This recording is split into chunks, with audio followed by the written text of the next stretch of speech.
Now, our topic this morning is about the Lord gave and the Lord hath taken away.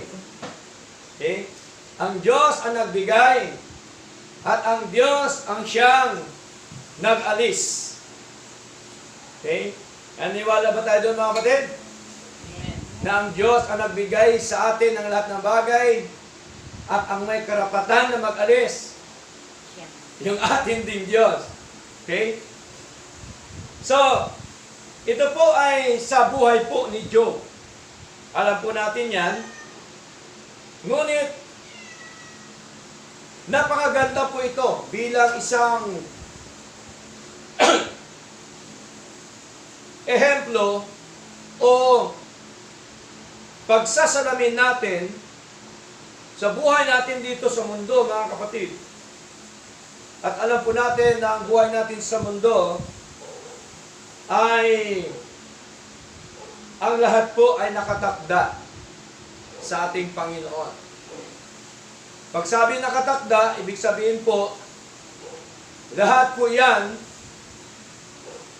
ay nakaplano na sa Diyos, lahat po yan nakatakda na sa Panginoon, lahat po yan ay kayang gawin ng ating Panginoon. Ang Diyos po natin, soberanong Diyos. Amen po? Amen. Kaya madalas po natin sinasabi na God is God, He does His will. Tandaan po natin yan, no? Ang Diyos ay Diyos at ginagawa niya ang kanyang ibigin. Ang nais po niya, mga kapatid. Hindi ho ibig natin, kundi ang ibig po ng Diyos. Na bagat po tayo ay may gusto sa buhay natin, ngunit tandaan po natin, mga kapatid, ang Diyos pa rin ang siyang nasusunod. Amen po? Siya pa rin ang siyang nagbibigay po sa atin ng anumang mga bagay sa mundo pong ito.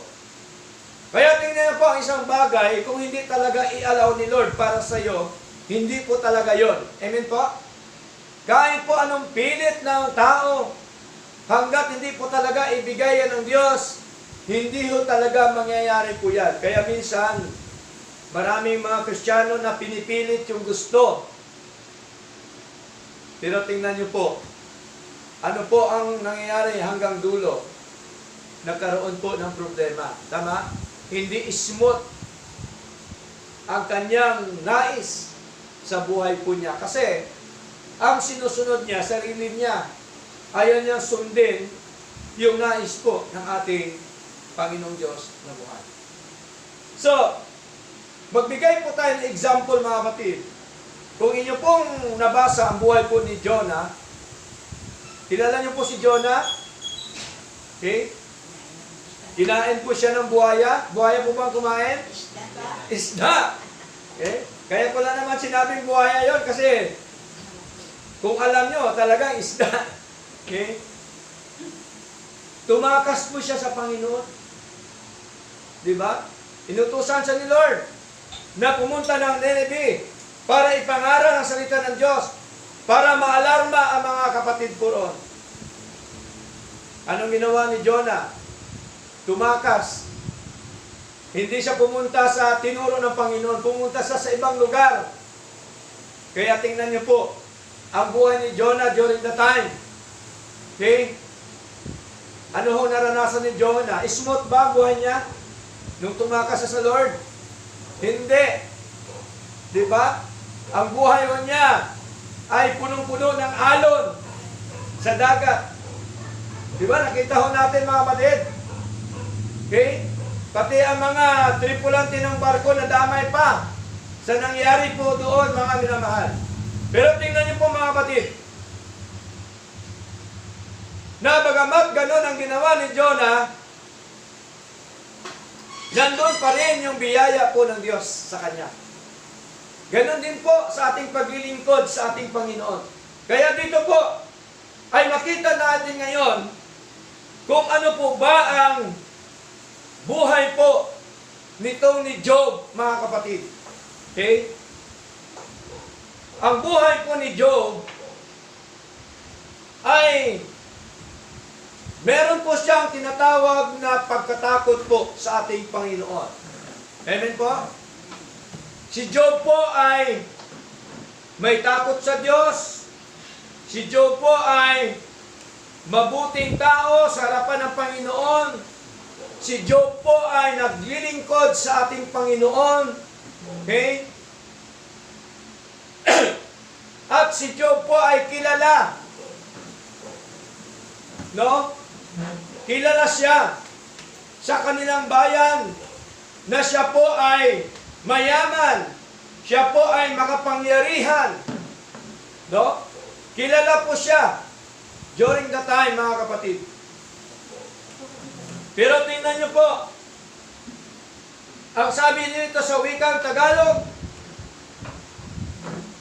na si Job, meron po siyang 7 anak na lalaki at meron po siyang 3 anak na babae. Aba, ibig sabihin pala, ang anak pala ni Job, kaunti lang, 10. Diba? Kasi noong unang panahon, paramihan ng anak eh. Di ba ba? Pero ngayon, pauntian na lang. Okay? So ano hong nangyari, mga kapatid? Hindi lamang po yun. Napakarami po niya mga ari-arian. Napakarami po niya mga hayop during that time, kasi pag marami kang hayop, mayaman ka na. Amen po? Kahit sa panahon ngayon, pag meron kang bakang 50, mayaman ka na. Amen po? Milyonaryo ka na, kasi samahan ng baka po na yan. No? Pero ito po, mga kapatid, sabi po ng banal na kasulatan na ang mga kabuhayan po ni Job, mga kapatid, napakarami po, no?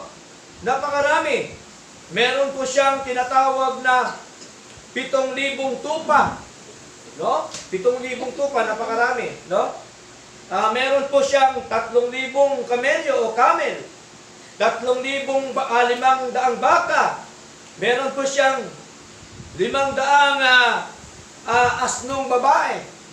So, napakarami niyang mga hayop. Ilan lahat yung hayop niya? 11,000. Kita niyo na yan, napakarami po. At ang sabi po ng banal na kasulatan, mga kapatid, sabi dito, at ang kanyang pag-aari, Job chapter 1 verse 3, at ang kanyang pag-aari nino ni Job naman ay 7,000 tupa, 3,000 kamelyo, at 500 magkatuwang na baka, at 500 asnong babae, at isang totoong malaking sangbahayan, na anupat ang lalaking ito ay siyang pinakadakila sa lahat ng mga anak ng silangan o silanganan.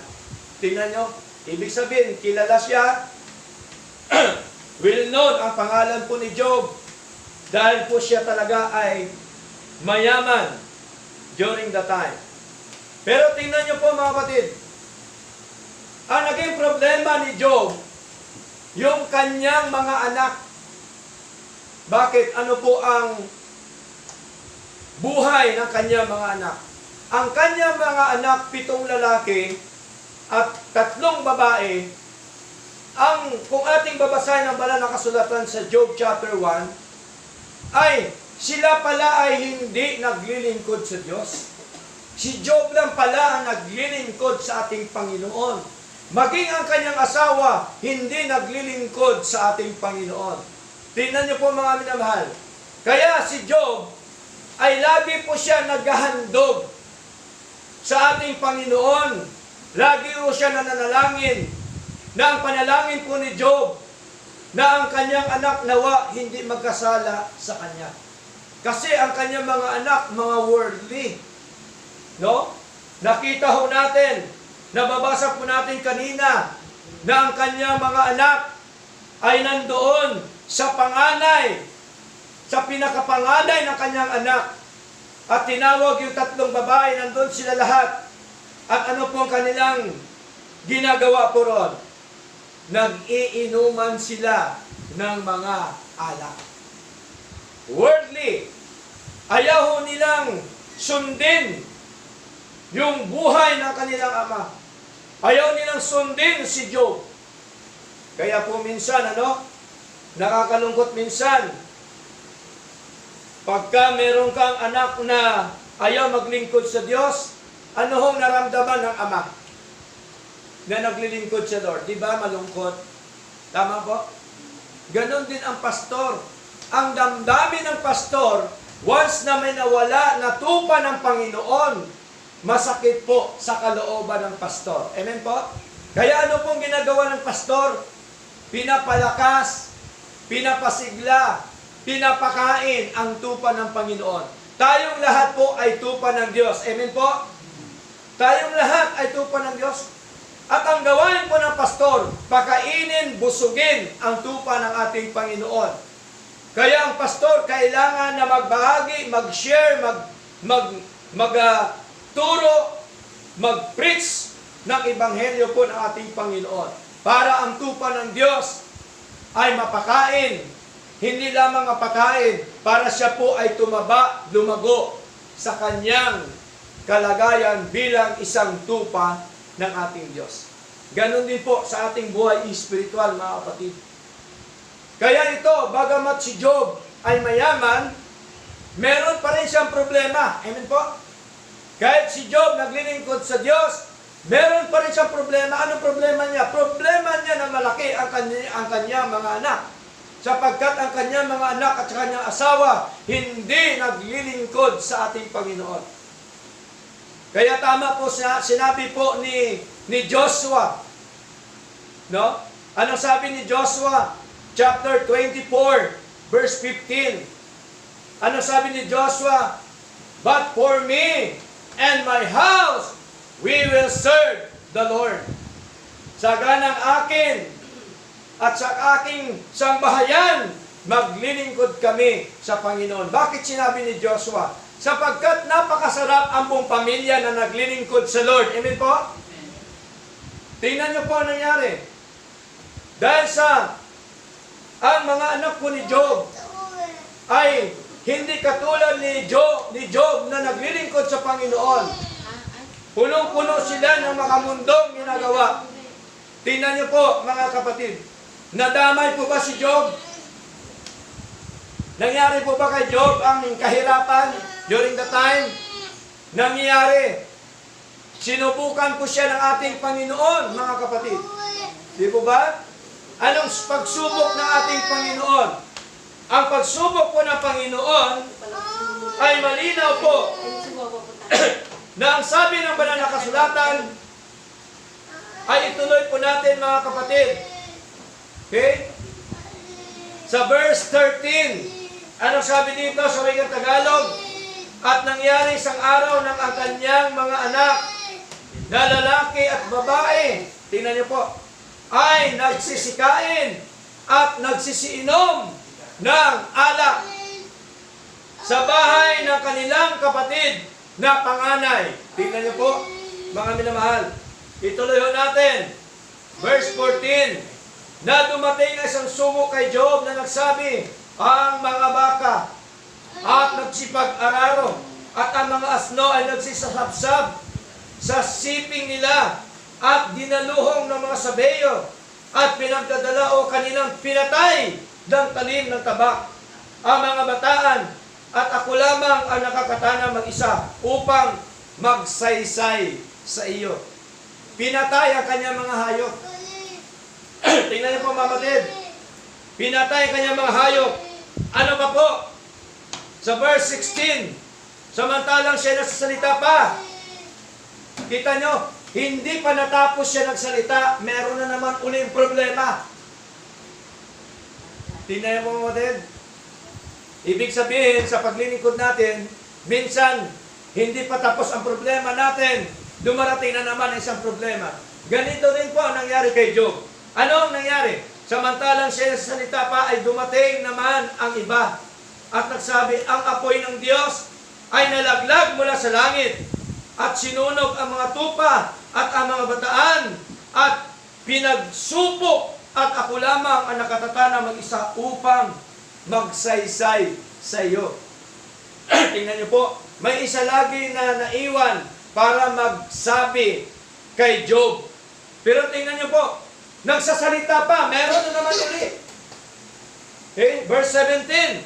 Samantala siya nagsasalita pa, dumating naman ang iba na nagsabi, ang mga Kaldeyo at nagtatalong o nagtatatlong pulutong at dumaluhong sa mga kamelyo at pinagdadala, at pinatay ng talin ng tabak ang mga bataan at ako lamang ang nakakatana mag-isa upang magsasaysay sa iyo. Verse 18. Samantalang sila nagsasalita pa ay dumating naman ang iba at nagsabi, ang iyong mga anak na lalaki at babae ay nagsisikain at nagsisiinom ng alak sa bahay ng kanilang kapatid na panganay. Ano po ang kanilang ginawa? Nagsisiinom ng alak. Ano pa pong sabi dito? At narito, dumating ang malakas na hangin na mula sa ilang at hinampas ang 4 na sulok ng bahay at lumagpak sa mga binata at sila'y nangamatay at ako'y lamang ang nakakatana mag-isa upang magsaysay sa iyo. Tingnan nyo, matindi ang mga pagsubok. Hindi lamang po yan, meron pa. Okay? Ibig sabihin po, mga minamahal, ang kalagayan ni Job, mayaman, maraming hayop, pero isang sandali lang, binawi po ng ating Panginoon. Amen po? Ang ibig sabihin lamang, the Lord gave, and the Lord, anong kasunod? Taken away. And the Lord taken away. Okay? Siya ang nagbigay, pero siya din ang nag-alis. Siya ang nagtanggal, siya ang kumuha. Ano pong ibig sabihin ng Panginoon? Sa buhay po natin, nandito po ngayon, may buhay po tayo. Sino ang nagbigay ng buhay natin? Si Lord. May karapatan po ba ang Diyos na magbawi ng buhay natin? May karapatan kasi Kanya po ito. Okay? Kaya sa buhay natin, mga minamahal, kung ano man ang naging kalagayan o kalooban ng Diyos, dapat doon pa rin yung ating puso sa ating paglilingkod sa Panginoon. Dapat maging handa tayo lagi. Amen po? Kung ano man ang mangyari sa buhay po natin. Bakit? Kasi ang buhay po natin, hindi po ito sa atin. Anytime, pwede po kunin ni Lord. Hindi lamang po yon. Maging ang mga ari-arian natin, anytime, pwede kunin po yan ng ating Panginoon. Okay? Katulad po sa nangyari kay Job, mga kapatid. Pero ang tanong, bakit ginawa ng Diyos yun kay Job? Samantalang si Job, naglilingkod sa Lord. Si Job ay matuwid na tao. Si Job ay mayroong pananampalataya sa Lord. Tandaan po natin, mga kapatid, ito po ay sinubok siya ng ating Panginoon. Kung hanggang saan siya sa kanyang paglilingkod sa Diyos. Minsan, ang anak ng Diyos, sinusubok din po yan ng Panginoon. Amen po? Sino po ba sa atin ang walang pagsubok? Di ba lahat tayo meron? Lahat tayo meron pagsubok sa buhay. Iba't ibang klase yung ating mga pagsubok na ating naranasan. Amen po? Hindi pare-parehas po. Okay? So, nakita ho natin mga kapatid, na kahit ganun ang nangyayari kay Job, ang tanong, tinalikuran po ba niya ang Diyos na kanyang pinaglikuran? Hindi ho niya tinalikuran. Hindi siya huminto sa paglilingkod sa Diyos. Kaya sabi dito sa verse 20, nang magkagayoy, bumangon si Job at hinapat ang kanyang balabal at inahitan ang kanyang ulo at nagpatira pa sa lupa at sumamba. Tingnan nyo, nagawa pa ni Job na sumamba sa Lord. Kahit ganun na ang problema na nangyari. Palagay ko, wala pa sa kalingkingan ang ating problema kaysa problema ni Job during the time. Tama po? Wala pa sa kalingkingan po, mga kapatid. Okay? Kaya nakita ho natin na ibig sabihin si Job, kahit ganun na nangyari, ay patuloy pa rin siya. Ang ginawa niya, sumamba pa siya sa ating Panginoon. Kaya ang sabi ni Job sa verse 21, at sinabi niya, sinong niya ni Job, hubad akong lumabas sa bahay bata ng aking ina, at hubad na babalik ako roon. Ang Panginoon ang nagbigay, at ang Panginoon ang nag-alis. Purihin ang pangalan ng Panginoon. Tingnan niyo po mga kapatid. Di ba nakakatuwa yung buhay ni Job? Kahit po ubos na ang kanyang ari-arian, kahit inalis ni Lord, kinuha ng Diyos. Okay? Ang kanyang mga anak na 10, kinuha ng Panginoon. Pero, mga kapatid, nagawa pa rin ni Job na purihin ang pangalan ng Panginoon. Magagawa kaya natin yon pagka naranasan natin ang matinding problema sa Panginoon? Baka mamaya, di ba? May nakaharangang sa atin na sibati, ayaw na natin maglingkod sa Lord. Di ba? Baka mamaya, konting problema lang, ayaw na natin paglingkuran yung ating Diyos, na hindi pala natin alam na yan pala ay mga pagsubok lang ng ating Panginoon. Amen po? Tandaan po natin ang paglilingkod sa Diyos, hindi puro sarap. Amen po? Meron din pong hirap. Mahirap siya na masarap ang paglilingkod sa Panginoon. Bakit masarap? Kasi ang problema natin, meron tayong karamay ang ating Diyos. Amen po? Meron po tayong tagapagtanggol. Sino? Yung ating Diyos. Tandaan po natin, ang tao, hindi po yan tagapagtanggol. Ang tagapagtanggol natin sa buhay po natin, walang iba, kundi ang ating Diyos na buhay, mga kapatid. Tandaan po natin yan. Kaya nga, sinabi po ni Pablo, sinabi po ng ating Panginoon, na kung wala ang Diyos sa buhay po natin, wala po tayong magagawa. Totoo po ba yan? Totoo po. Kaya kailangan natin yung ating Diyos, no? Na atin dapat paglingkuran sa ating pong mga buhay. Tingnan niyo po mga kapatid. Hindi lamang po yun ang nangyari kay Job. Hindi lamang na kinuha ni Lord ang kanyang mga ari-arian. Hindi lamang kinuha ni Lord ang kanyang mga anak. Ano ba po ang kanyang naranasan sa harapan ng Panginoon? Di po ba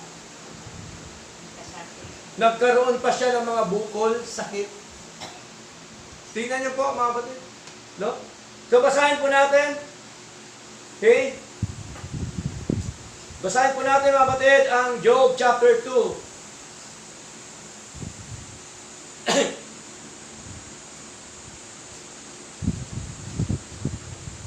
Verse 7. Anong sabi? Sa gayoy, umalis si Satanas mula sa harapan ng Panginoon. Ito po ang gumawa nito, si Satanas, pero meron pong pahintulot sa Diyos. Amen po?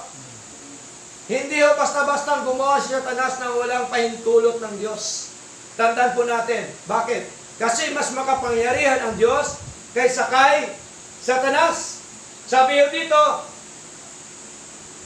tuloy ho natin, sa gayoy, umalis Satanas mula sa harapan ng Diyos, ng Panginoon. Kasi, ano po siya? Si Satanas po ay tinatawag po siya na accuser. Accuser of our brethren. Inaakusahan niya ang mga anak ng Diyos. Okay? Kaya sabi dito, at pinasibulan si Job ng mga masamang bukol na mula sa talampakan hanggang talampakan ng kanyang paa hanggang sa kanyang puyo. Ano ang puyo? Hanggang sa kanyang ulo. Okay? Merong bukol ang kanyang buong katawan. Kita niyo po, mga kapatid? Hindi lang ari-arian, hindi lang kanyang anak, mga anak, maging ang kanyang pisikal na katawan. Nagkaroon po ng bukol. Okay? Pero tingnan niyo po, mga minamahal, bakit nasabi ko yung kanyang asawa ay hindi mananampalataya. Kasi ang sabi ko dito sa verse 8 hanggang verse 9, no? Sabi ko dito, at kumuha siya ng isang bibinga ng palyok upang ipangkayod ng langib at siya'y naupo sa mga abo. Ibig sabihin, napakakate. Napakakate ng mga bukol nito. No? Pag sabing langib, ibig sabihin yung mga balat-balat. Okay?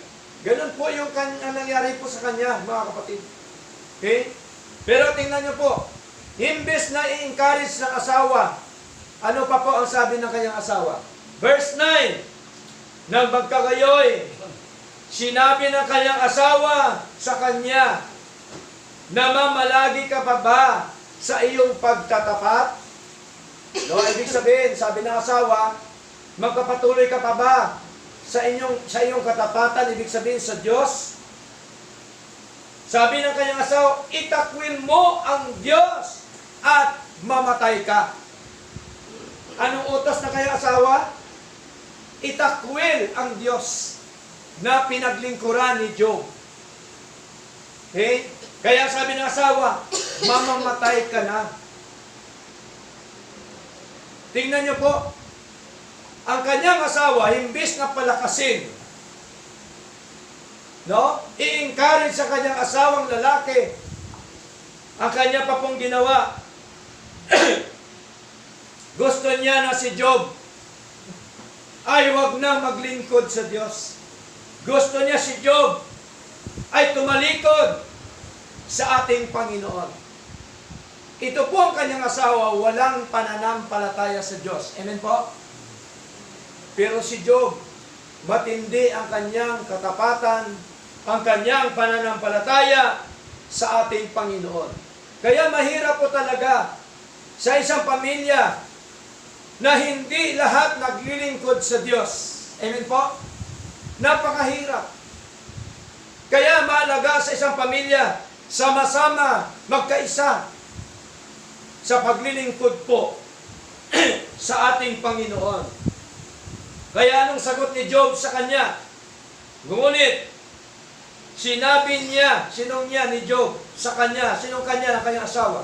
Ikaw ay nagsasalita na gaya ng pagsasalita ng hangal na babae. Okay? Ano?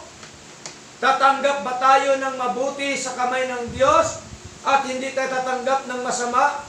Lahat ng ito ay hindi nagkasala si Job ng kanyang mga labi. So tingnan niyo po mga kapatid. Ang gusto pala ng asawa, si Job, lagi lamang mayaman. No? Lagi lamang may pagkapala. Pero pagdating na sa pagpapalo ng Panginoon, ayaw na niya tanggapin. Kaya sabi niya, iwanan mo na yung Diyos mo na pinaglilingkuran.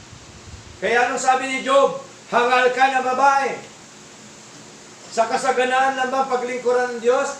Hindi sa kahirapan? Kapatid, ang paglilingkod pa sa Lord, mayaman ka man o mahirap, dapat tuloy ang paglilingkod sa Diyos. Amen po? Ano man ang kalagayan sa buhay natin, dapat tuloy ang paglilingkod po sa Diyos. Si Lord po, ayaw po niya yung ningas kugon. Alam niyo pong ningas kugon? Kaya tuloy maraming sunog. Diba, ningas kugon? Ang iba, nininingasan ang kugon kaya nasusunog. Yung ningas kugon na sinasabi po, ayaw ng Diyos na paglingkuran siya kapag tayo ay sagana. Tama? Hindi ka na maglingkod pagka ikaw mahirap na. Pagka may mga problema na, hindi o ganon. Okay? Dapat ang paglilingkod sa Diyos ay consistent. Katulad po ni Job, mga kapatid. Nagpatuloy po siya sa ating Panginoon. Matindi kanyang problema, ang kanyang mga ari-arian nangawala, ang kanyang mga anak nangawala. Ano pa ang problema niya? Nagkaroon pa siya ng sakit na may bukol sa buong katawan. Ano pa ang problema niya? Problema pa niya ang kanyang asawa na himbis palakasin siya. Hindi po ba?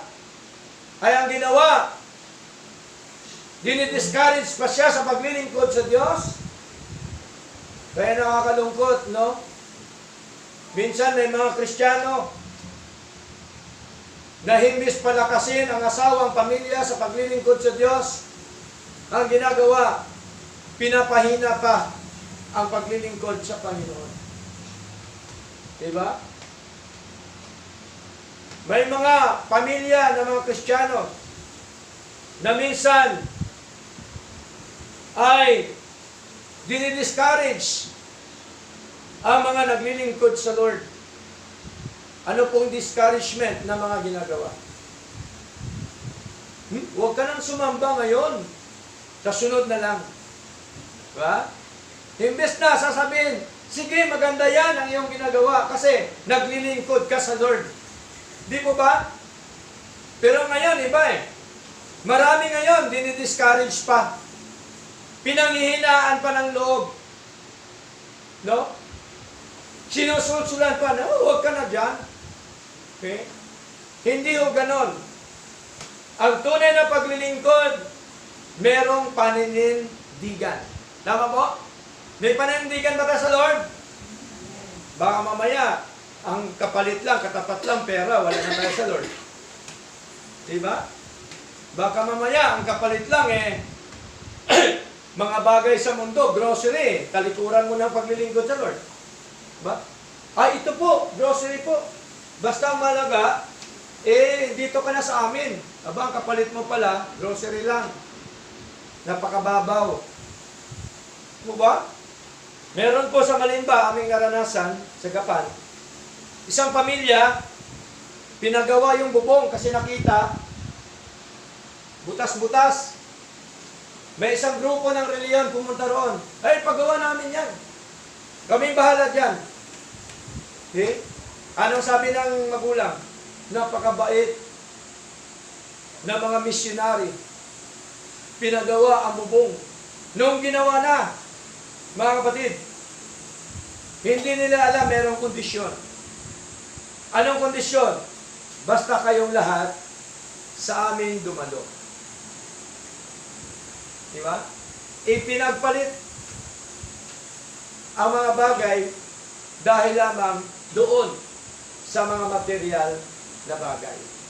Sa atin po, sa paglilingkod sa Diyos, meron man tayo wala, dapat tuloy ang paglilingkod sa Lord. Amen po? Dapat hindi ipagpalit ang iyong pananampalataya sa anumang mga bagay sa mundo pong ito. Kung tayo na sa kalagayan ni Job, maaring bumigay na tayo. Tama po? Pero tingnan niyo po si Job. Nagpatuloy po siya sa paglilingkod sa Panginoon. Ang masakla pa ito, nung naranasan niya matindi mga pagsubok na yan, ang kanyang dating mga kaibigan, na gustong-gusto siya nung siya mayaman pa, noong nakaranas na siya ng mga pagsubok, nagnanaknak na ang kanyang buong katawan ng mga sugat. Ano ang ginawa ng kanyang mga kaibigan? Si Eliphaz, si Bildad, at saka si Zophar. Anong ginawa nila? Imbis na palakasin si Job, ang ginawa nila mga kapatid, nilait pa itong si Job. Ano po ang mensahe ng ating Panginoon? Alam niyo po ba, ang tunay na kaibigan, kapatid, ang Diyos, hindi ang tao. Tama po? Kasi pagka ang tao, ang tunay mong kaibigan, tinuturing mo, minsan ang tao pagdating sa buhay mo, na hindi kaya-aya ka lugod-lugod, iiwanan ka ng tao, amen? Pero, kapag ka ang Diyos, ang tunay mong kaibigan, hindi ka iiwanan ng ating Panginoon. Tama po? Ang Diyos, kailan hindi tayo iniiwanan, ni pinababayaan mo. Okay? Kaya minsan nakakalungkot, mga kapatid. Yung kaibigan, kaibiganin ka lang yan pagka merong kukunin sa'yo. Totoo po ba? Hindi. Totoo. Pagka merong gustong kunin sa iyo, kaibiganin ka. Kung maaari pa, hahalikan pa iyong talampakan niyan. Para lang maging kaibigan ka. Para lang makuha niya yung pakay niya sa iyo. Pero pag natapos nakita ka na ikaw ay nasa kahirapan na, wala na siya makuha sa iyo, maraming tao, maraming kaibigan, na itakwil ka na. Tama? Pabayaan ka na. Hindi ka na papansinin. Pero tandaan po natin, kapatid, ang tunay na kaibigan natin dapat ay ang ating Diyos. Amen po? Ang Diyos ang dapat nating tunay na kaibigan. Ano man ang mangyari sa atin, iwanan man tayo ng tao, hindi tayo iwanan ng Diyos. Amen? Katulad po ni Job. Ang kanyang mga kaibigan, iniwanan siya dahil wala na nakuha sa kanya. Imbis na palakasin si Job, nilalait pa si Job. Sinisiraan pa si Job. Tingnan niyo po mga kapatid. Kaya ho, ano nangyari mga minamahal? Sa buhay natin, natural lamang po na meron tayo mga pagsubok sa buhay. Amen po? Pero tandaan po natin, meron tayong Diyos na makapangyarihan po sila. Madalas ko pong sinasabi mga kapatid, tungkol po sa barko at saka sa dagat. Ano ang pinakamalaking barko sa mundo ito, sa ating pagkakaalam?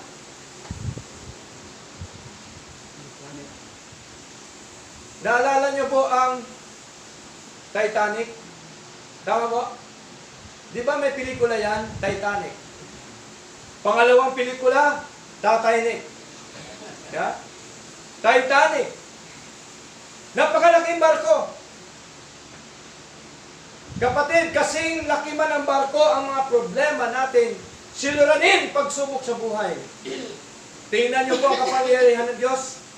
Kasing lawak po yan ang karagatan. Totoo po ba? Totoo po. Kahit ilang barko pa ilagay mo sa dagat, hindi pa rin napupuno ang dagat. Ganon ang Diyos na ating pinaglingkuran. Nang mamili tayo, barko o dagat? Ganon pong Diyos sa buhay po natin, mga kapatid. Kaya ang Diyos na ito, hindi lamang siya pinaglingkuran dahil tayo sagana. Hindi lamang dapat siya paglingkuran dahil tayo ay mahirap. Masagana man tayo, mahirap man tayo, dapat paglingkuran natin yung ating Diyos. Amen po? Tuloy-tuloy dapat yung ating paglilingkod, mga minamahal. Katulad po sa sinabi po ni James, tungkol po kay Job. Anong sabi po niya? Basahin po natin ang James chapter 5, verse 10. Anong sabi dito, mga kapatid? Anong sabi ng banal na kasulatan? James chapter 5, verse 10 up to verse 11. Sabi po dito, tanggapin mga kapatid ko ang mga propeta na nagsalita sa pangalan ng Panginoon bilang isang halimbawa ng pagtitiis, ng kahirapan at ng katyagaan. Verse 11, basta ninyo, ibinibilang natin silang mapalad na nagtitiis. Narinig na ninyo ang pagtitiis ni Job at nakita na ang pinakapangyari ng Panginoon, na ang Panginoon ay lubhang maawain at mahabagin. Ang Diyos ba ay maawain at mahabagin? Lubha, very maawain yung ating Diyos. Katulad po sa nangyari po kay Job. Ang tanong, si Job po ba pinabayaan po ni Lord? Hindi po siya pinabayaan ng Diyos. Bakit? Kasi si Job, kahit gano'n na nangyari, patuloy pa rin siya sa paglilingkod sa ating Panginoon. Tandaan po natin mga kapatid, sa ating buhay dito sa mundo. Kung wala ang Diyos sa buhay natin, wala po tayong magagawa. Kaya oras-oras, minuto-minuto, araw-araw ng buhay natin, kailangan po natin ang Diyos. Amen po? Kailangan natin siya. Huwag nating talikuran ang Diyos. Huwag tayong huminto sa paglilingkod sa Panginoon. Once na huminto tayo mga kapatid, tandaan po natin, minsan hindi na natin nalalaman na tayo pala ay napariwara na sa harapan ng ating Panginoong Diyos na buhay. Sigurado po yan, mga minamahal. Proven po yan sa buhay natin. Proven po yan sa manangyari sa paligid. Na once ang isang anak ng Diyos ay tumalikod, umalis, katulad po ng prodigal son. Diba? Dinalikuran niya yung kanyang ama. Tama po? Kinuha niya lahat ang kanyang parte. Hanggang sa nilustay niya lahat. Ano hong nangyari? Dahil sa gutom, gusto na niya kainin yung pagkain ng baboy. Naisip niya ngayon, sa bahay namin, sa ama ko, hindi ako nagugutom doon. Hindi ako nahirapan. Babalik ako sa aking ama, sa aking magulang. At yun po, tinanggap siya ng kanyang magulang. Kaya sabi ng kanyang magulang, ito, ang dati kong anak patay ngayon ay nabuhay. Ibig sabihin, namatay ang kanyang fellowship sa kanyang magulang. Dahil tumalikod na wala. Ganon din po sa isang mananampalataya. Once na tumalikod ka sa Diyos, mga kapatid, sigurado po, mamatay ang iyong fellowship sa Panginoon. Amen po? Pag sabing mamatay, mawala ka na ng gana sa paglilingkod sa ating Panginoon. Kaya delikado po, mga minamahal. Kaya dito po, sa buhay po ni Job, mga kapatid, ang ginawa po ni Job, hindi po siya huminto sa paglilingkod sa Lord. Okay? Nabagamat po masakit sa kanyang kalooban ng mga nangyayari, nakita po ni Job na punong-puno siya ng mga pagsubok, mga problema suliranin sa kanyang buhay, mga kapatid. Pero tingnan niyo po, kahit kailan, hindi po bumitaw si Lord sa paglilingkod sa ating Panginoon. Ang Panginoon na pinaglingkuran ni Job, siya pa rin ang Panginoon ngayon na ating pinaglingkuran. Amen po? Wala pong pagkakaiba ang Diyos ni Job at saka ang Diyos natin ngayon na atin pong pinaglingkuran. Sapagkat ang Diyos, siya ang mula noon, ngayon, at magpakailanman. Amen po? Kaya wala hong pagkakaiba, mga minamahal. So ano nangyari sa buhay ni Job? Na kahit po gano'n ang nangyari, hindi siya bumitaw, nagpapatuloy siya sa paglilingkod sa Diyos, may paninindigan siya, may pananampalataya sa ating Panginoon, hindi niya pinakinggan ang kanyang asawa, hindi niya pinakinggan ang kanyang mga kaibigan. Sino hong pinakinggan ni Job? Yung Diyos na kanyang pinaglilingkuran. Siya din po ang ating pinaglilingkuran po ngayon, mga kapatid. Okay? Kaya po,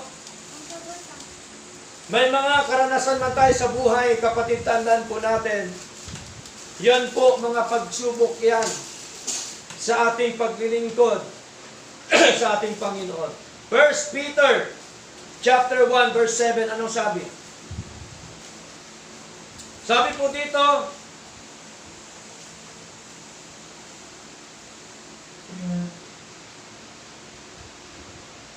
sa verse 6, na kung saan kayo ay higit na nagagalak, bagamat ngayon para sa kaunting panahon, kung kinakailangan kayo ay may kabigatan sa pamamagitan ng iba't ibang mga tukso.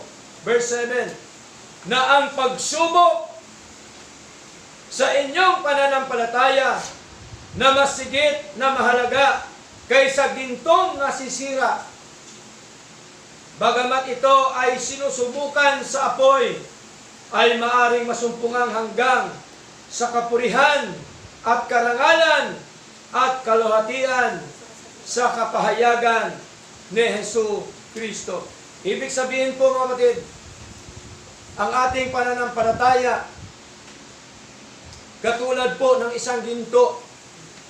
Ang isang ginto, para malaman ng ginto, saan ho dinadaan? Di ba sa apoy? Tama po? Alam po yan ni Sister Alice, magiginto po sila. Dinadaan ko talaga yan sa apoy para malaman mo, matyak mo, na ito talaga ay tunay na ginto. Ganon din ang ating pananampalataya.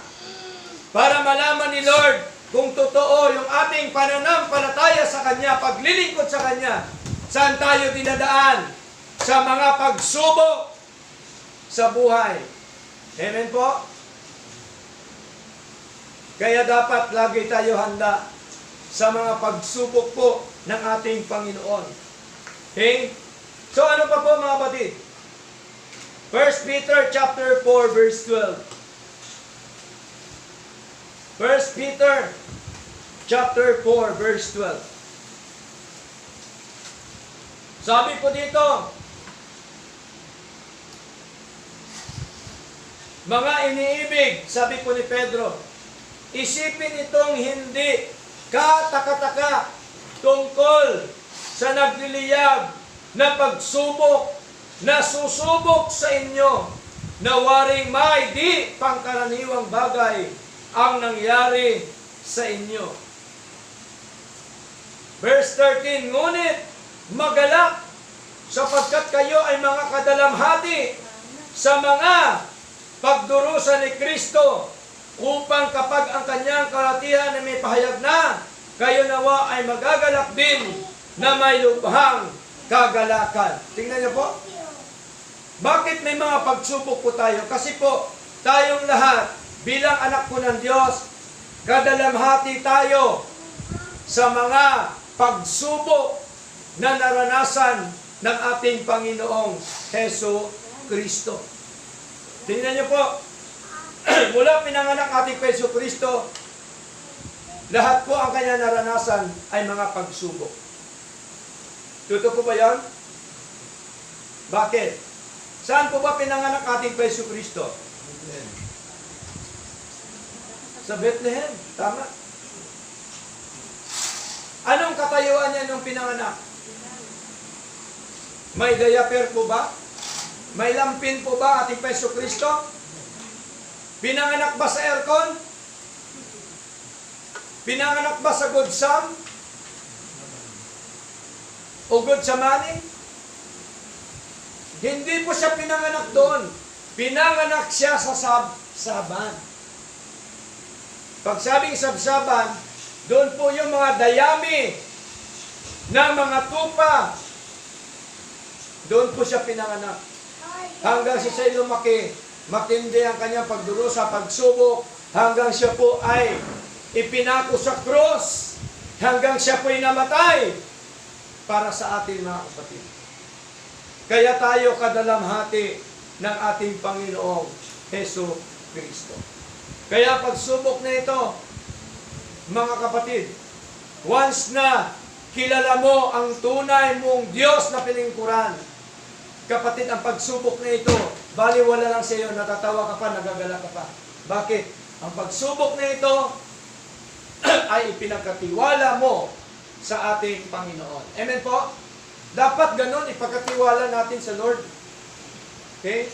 Huwag tayo ma-stress. Amen po? Bakit? Mahirap po kasi pag na-stress tayo.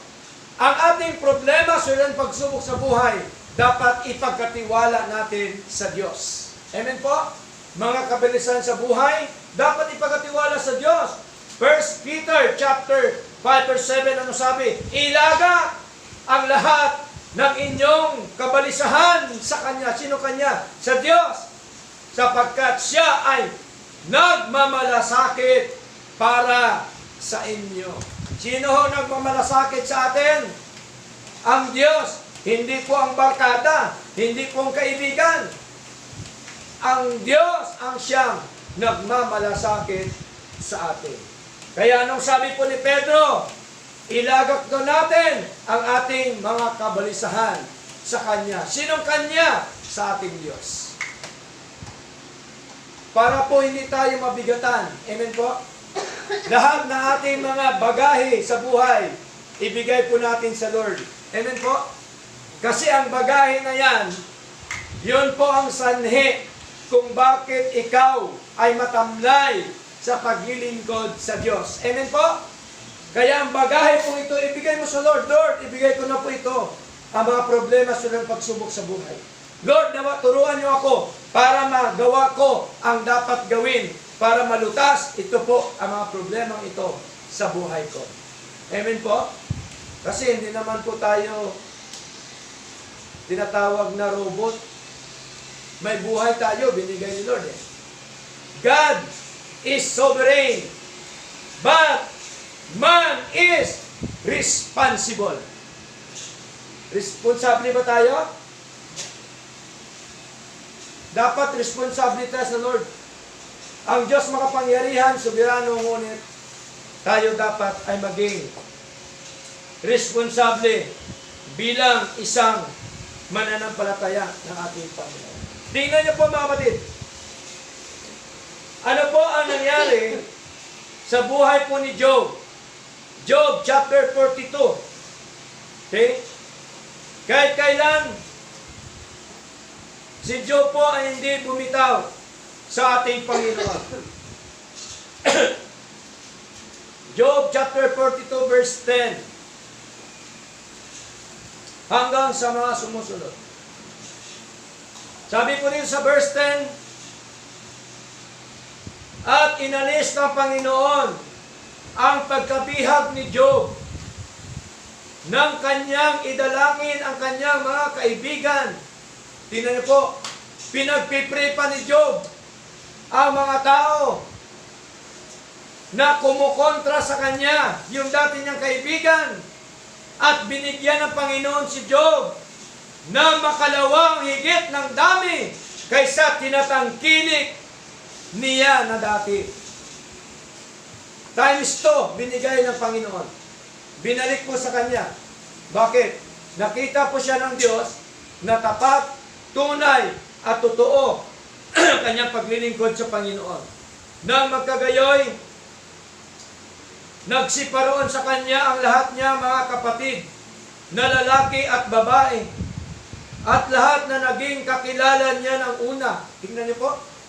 No, bumalik sa kanya at nagsikain ng tinapay na kasalog niya sa kanyang bahay at nakipagdamdam sa kanya at inalay siya tungkol sa lahat na kasamaan na pinasapit sa kanya ng Panginoon. Bawat tao na may nagbigay sa kanya ng isang putol na salapi at bawat isa ng isang singsing na ginto. Verse 12, sa gayon, pinagpala ng Panginoon ang huling wakas ni Job. Sino nagpala? Si Lord. Okay? Ano pa pong sabi dito? Sa gayoy, pinagpala ng Panginoon ang huling wakas ni Job na higit kaysa kanyang pasimula at siya'y nagkaroon ng 14,000 tupa. Dati, 7,000 lang, naging 14 na. Kasi po, dinoble pa ni Lord. Okay? Nagkaroon ng 14,000 tupa at 6,000 kamelyo at 1,000 tuwang na baka at 1,000 asnong babae. Siya naman nagkaroon din ng 7 anak na lalaki at 3 anak na babae. At tinawag niya ang pangalan ng una na Jemima at ang pangalan ng ikalawa, Sisya, at ang pangalan ng ikatlo, Karen Hapoch, at sa buong lupain ay wala mga babaeng masumpungan na totoong maganda na gaya ng mga anak ng babae ni Job. Tingnan nyo, binigyan pa siya ng anak uli ng Panginoon. At ang mga babae niya anak mas matindi pa, mas magaganda pa kaysa unan niyang anak. Dinoble pa ang kanyang kayamanan na binigay po ng ating Panginoon. At binigyan sila ng kanilang ama ng mana na kasamahan ng kanilang mga kapatid. At pagkatapos nito'y nabuhay si Job na 140 taon.